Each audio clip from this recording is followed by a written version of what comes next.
Tuhan, bukalah bibirku, agar mulutku memberitakan kemuliaan-Mu. Ya Allah, ingatlah aku sesuai dengan anugerah-Mu.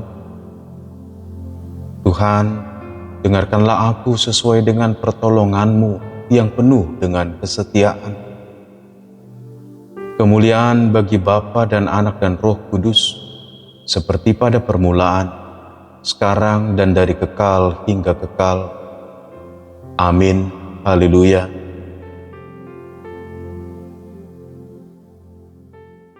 Yunus 1 ayat 2. Pergilah segera ke Niniwe, kota yang besar itu, serukanlah peringatan terhadap mereka, karena kejahatannya telah sampai kepadaku.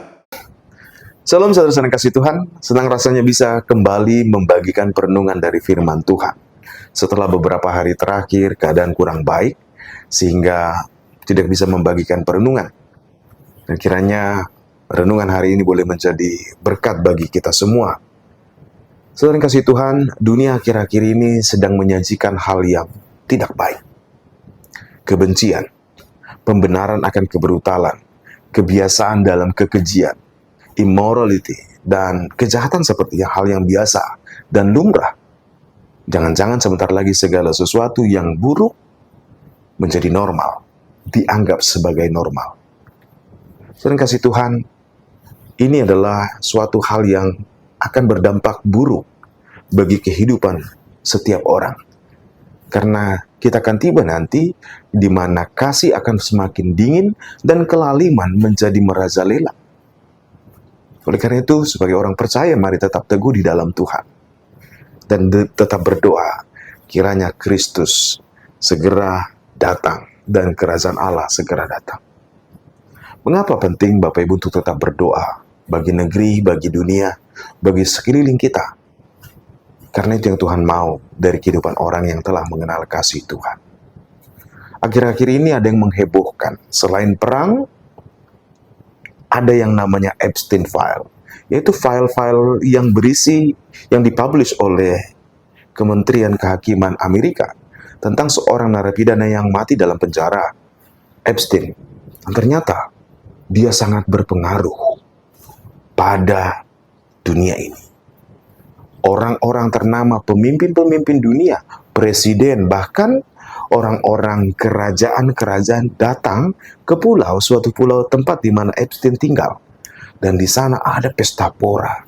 Pesta pora yang menggambarkan kejijian, brutalisme, bahkan hal yang gak lazim sebagai manusia.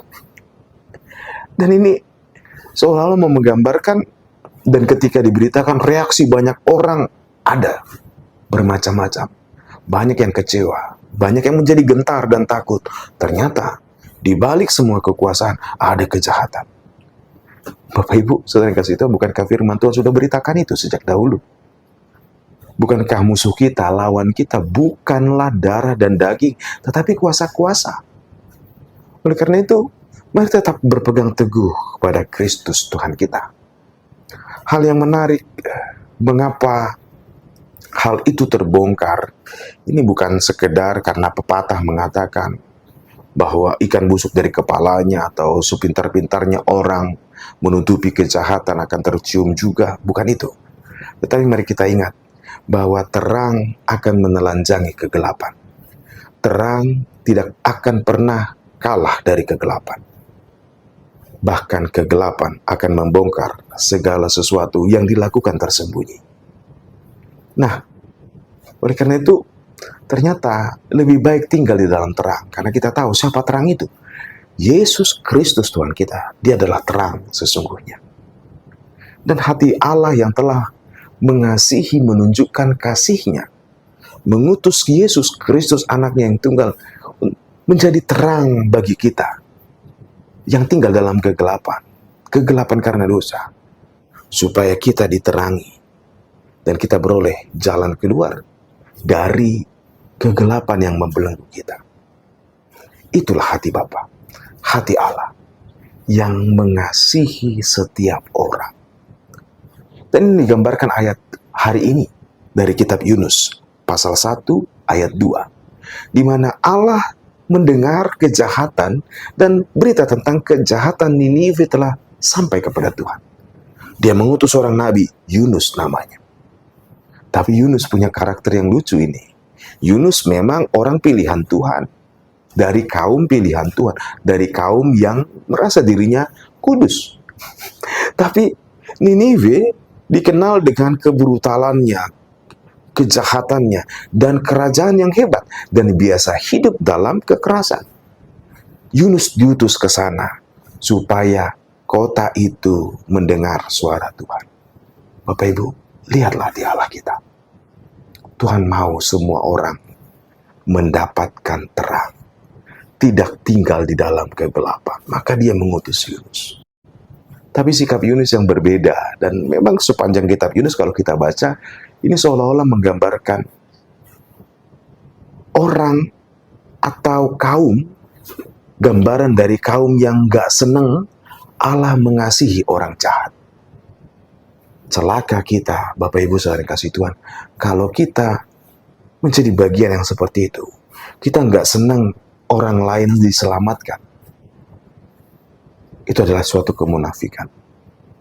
Makanya firman Tuhan hari ini mau mengingatkan kita, mari semakin mengenali hati Allah, sebagaimana Allah mengasihi kita, orang yang dulunya tinggal di dalam kegelapan, tetapi Tuhan telah terangi kita. Saatnya Bapak Ibu saudara yang kasih Tuhan, tanpa harus menjadi gentar dan menjadi bimbang karena situasi dunia yang tidak baik sekarang, tapi biarlah kita semakin teguh, kokoh, untuk semakin giat memberitakan, membawa terang itu. Karena Tuhan tidak menginginkan orang ikut binasa di dalam kegelapan.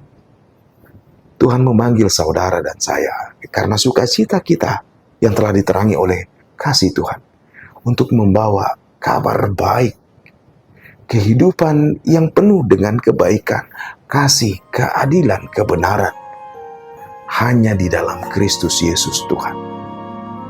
Mari semakin bergiat sampai kedatangan Tuhan Yesus Kristus yang kedua kali. Tuhan memberkati. Shalom.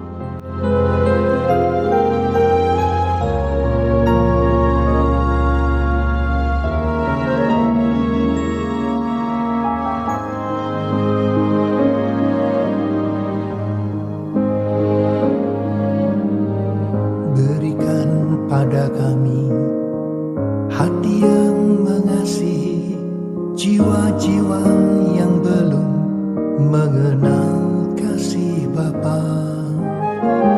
Mereka yang dalam gelap, mereka yang tersesat, hati kami iba seperti hatimu Yesus.